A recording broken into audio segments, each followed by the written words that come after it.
Bienvenue, mon nom c'est Denis Fortier. Je vais vous parler de sommeil, vous donner des trucs, des conseils pour mieux dormir. Les conseils et les exercices que je vous donne aujourd'hui ne remplacent pas la consultation ni l'évaluation médicale ni d'un professionnel de la réadaptation. C'est bien important de vous en souvenir. Les textes et les images de ce webinaire sont tirés de C'est normal à votre âge et va prendre l'air.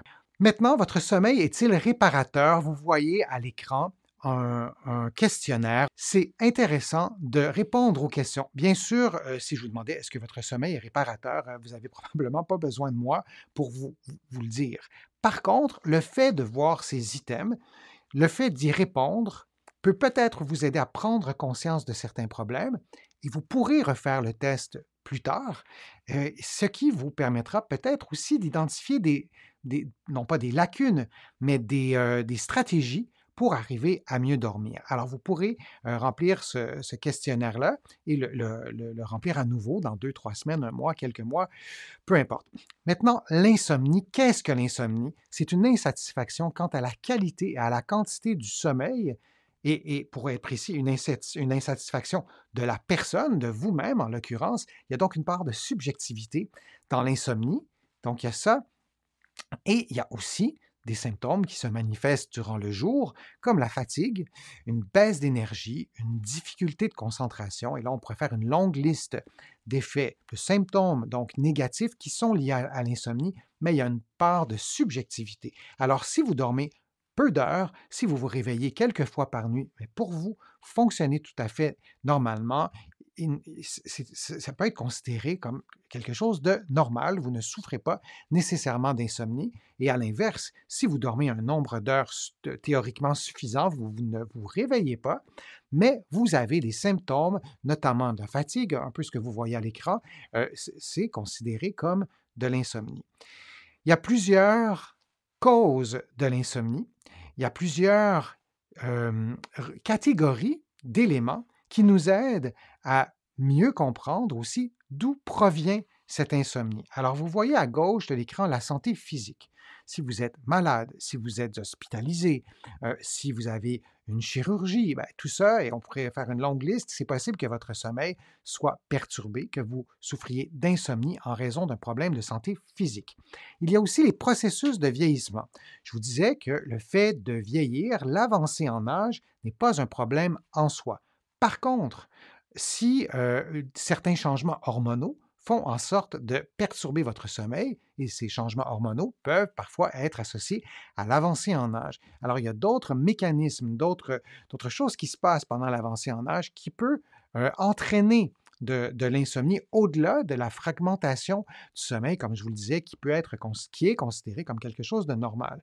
Bien sûr, la santé psychologique, si vous êtes stressé, si vous êtes anxieux, ça peut avoir ou ça risque vraiment d'avoir un effet sur votre insomnie. Moi, je suis physiothérapeute, je ne suis pas psychologue ou psychothérapeute, donc je ne vais pas vous donner des trucs pour diminuer, pour interagir ou pour évaluer même auprès de mes patients leurs problèmes psychologiques. Ce n'est pas mon champ de compétences, mais il faut se souvenir qu'un problème de santé psychologique combiné, par exemple, à un problème de santé physique peut causer de l'insomnie et on doit tenir compte de tout ça. Donc oui, auprès de mes patients, je ne vais pas évaluer leur santé psychologique, mais je dois en tenir compte, peut-être même les référer à un psychologue.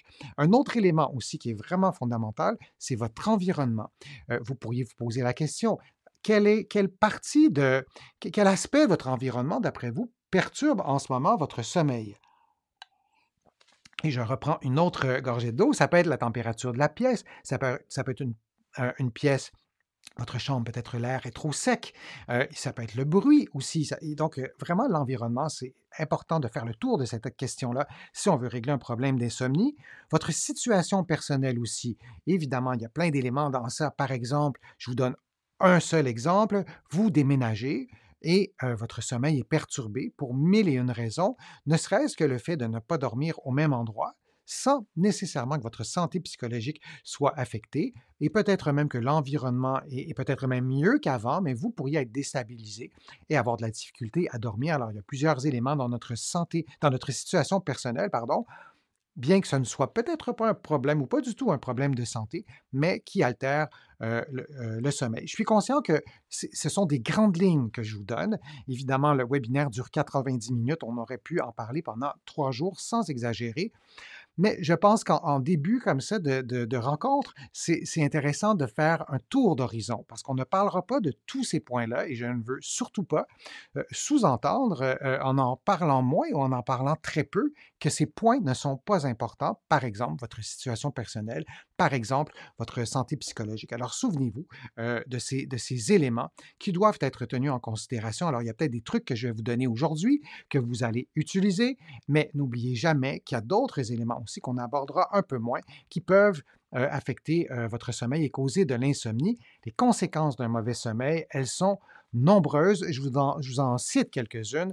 Un problème cognitif comme la capacité de concentration, d'analyse, de mémorisation et toutes les fonctions cognitives, elles sont nombreuses, peuvent être altérées par un mauvais sommeil, un risque de dépression et de démence. Quand on entend ça, ça peut être un peu déprimant si vous avez un problème de sommeil.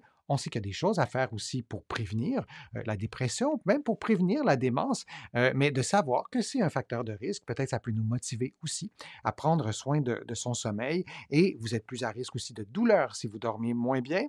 Et on peut aussi, la relation est aussi vraie en sens inverse. Si vous avez de la douleur, il est possible que vous dormiez moins bien. Alors, parfois, c'est une spirale négative qui est quand même assez complexe à résoudre. Et le fait d'avoir un mauvais sommeil augmente le risque de mort prématurée, ou si vous préférez le taux de mortalité d'une population, d'un groupe de personnes qui dort mal, eh bien, ces personnes-là auront une espérance de vie réduite dans l'ensemble. Évidemment, on ne peut pas prendre chacun de ces éléments et de les appliquer à tout le monde systématiquement, vous aurez compris, mais il y a des conséquences, notamment sur la santé, d'avoir un mauvais sommeil, même l'espérance de vie en quelque sorte est diminuée.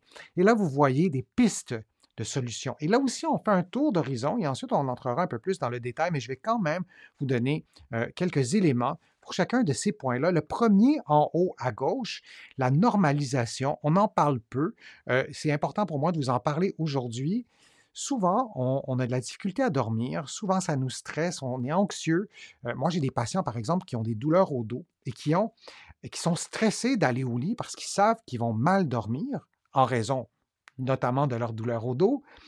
Et cette anxiété, ce stress pré-sommeil contribue à alimenter leur insomnie.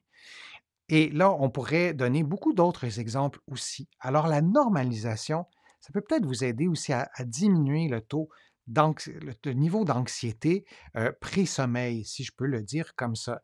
Donc, c'est intéressant de normaliser, de se dire, notamment, bon, aujourd'hui j'ai mal, c'est un peu normal que je dorme peut-être moins bien ou que je dorme presque pas.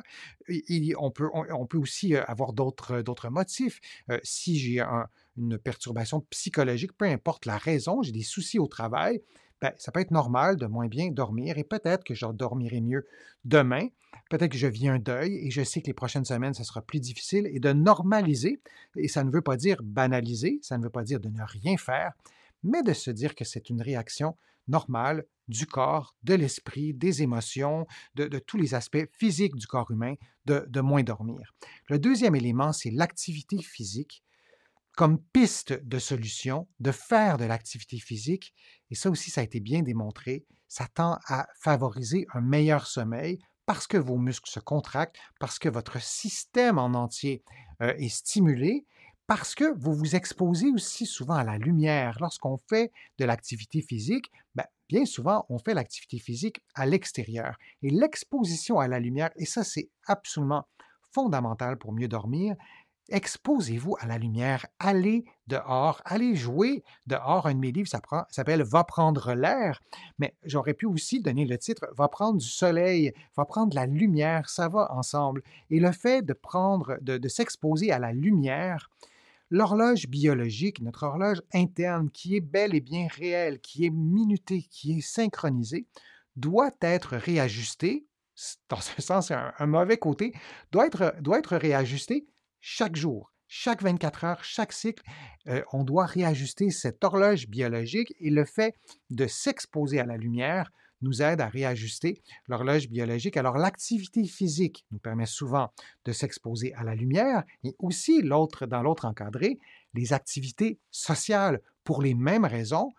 Souvent, les activités sociales, on va les faire à l'extérieur ou on va à tout le moins aller à l'extérieur pour se rendre à une activité sociale, peu importe laquelle. Ça peut être aussi le travail, peu importe, ça visiter des proches.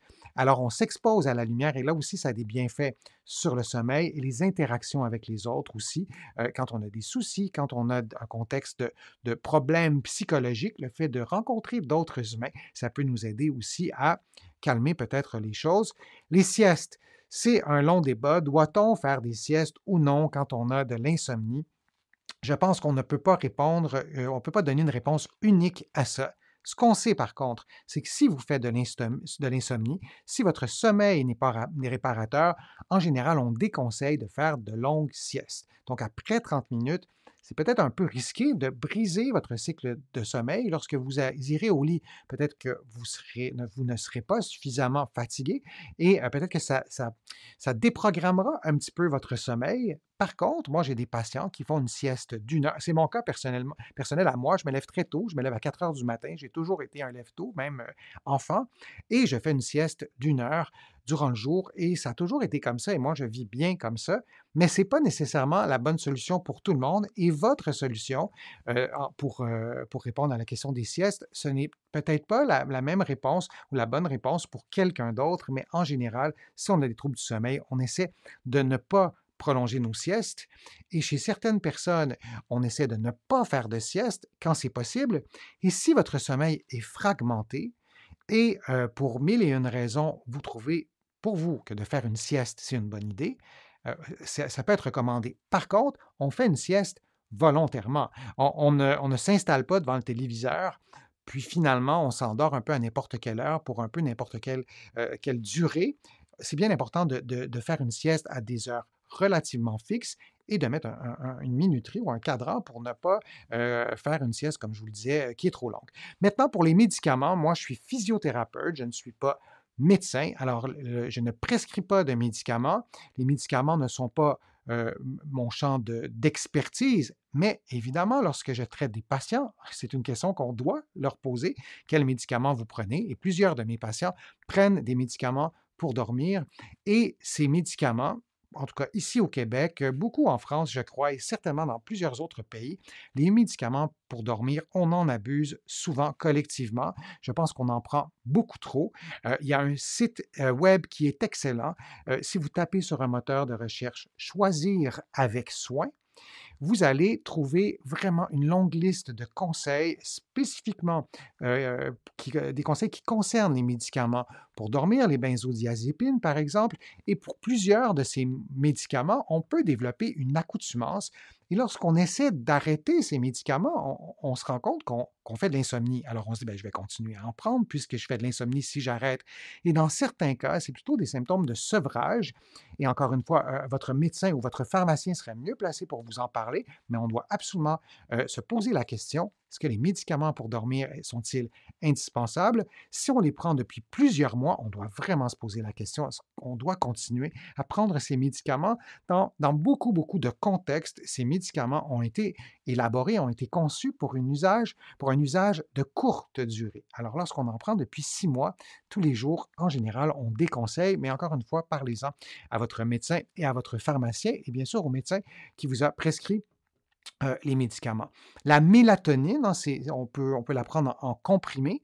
Le corps aussi sécrète une hormone, disons, comparable et ça peut vous aider à réguler un petit peu plus votre sommeil. Et là encore, parlez-en à votre médecin, mais sachez que ça existe. Et si on continue, la psychothérapie, je vous en parlais tout à l'heure, le sommeil, parfois, le sommeil, d'abord, c'est complexe. L'insomnie aussi, c'est complexe. Et parfois, notre cerveau, notre corps fait des associations à notre insu. On ne s'en rend même pas compte. Et on devient un peu pris au piège par ces associations qui perturbent le sommeil. Par exemple, on peut faire une association avec, je ne sais pas, quelque chose qui se passe souvent le soir chez vous, qui a tendance à vous stimuler ou qui s'est déjà passé régulièrement chez vous, qui a eu tendance à vous stimuler. Et cette association reste dans votre cerveau. Et lorsque vous vous installez pour dormir, ça ne fonctionne pas. Et c'est à la limite hors de votre conscience, de votre contrôle. Alors, il y a la thérapie cognitivo comportementale. Les psychothérapeutes, les psychologues la pratiquent très souvent dans un contexte d'insomnie. Alors, je vous invite vraiment à consulter un psychothérapeute si vous ne l'avez jamais fait et vous êtes aux prises avec un problème d'insomnie, vous avez tout essayé. Et en terminant, la luminothérapie, ce qui est différent de l'exposition à la lumière naturelle, en tout cas, c'est le sens que je lui donne dans ma présentation. Donc, vous avez probablement déjà vu ces lampes qui produisent une lumière assez forte et qui ont un effet comparable à l'exposition à la lumière à l'extérieur. Dans certains contextes, ici au Québec, au mois de novembre, décembre, janvier, il y a très peu de lumière et certaines personnes ont un avantage à utiliser la luminothérapie. Les études sont partagées sur les résultats de la luminothérapie dans un contexte d'insomnie. Il y a des façons de l'utiliser, des moments dans la journée pendant lesquels on doit s'exposer et selon le type d'insomnie, selon le fait que vous soyez un ou une dormeuse, selon votre horaire de sommeil, par exemple, si vous vous levez normalement à 4 heures du matin ou à 10 heures le matin, l'utilisation de la luminothérapie se fera différemment. Alors, là aussi, c'est important d'en parler à votre médecin, d'en parler peut-être à un psychologue si vous le consultez. Peut-être que ce psychologue sera formé dans un contexte de luminothérapie, mais c'est une ressource qu'on peut avoir. Alors, je vous souhaite de prendre soin de votre sommeil, de mieux dormir et peut-être à une prochaine fois.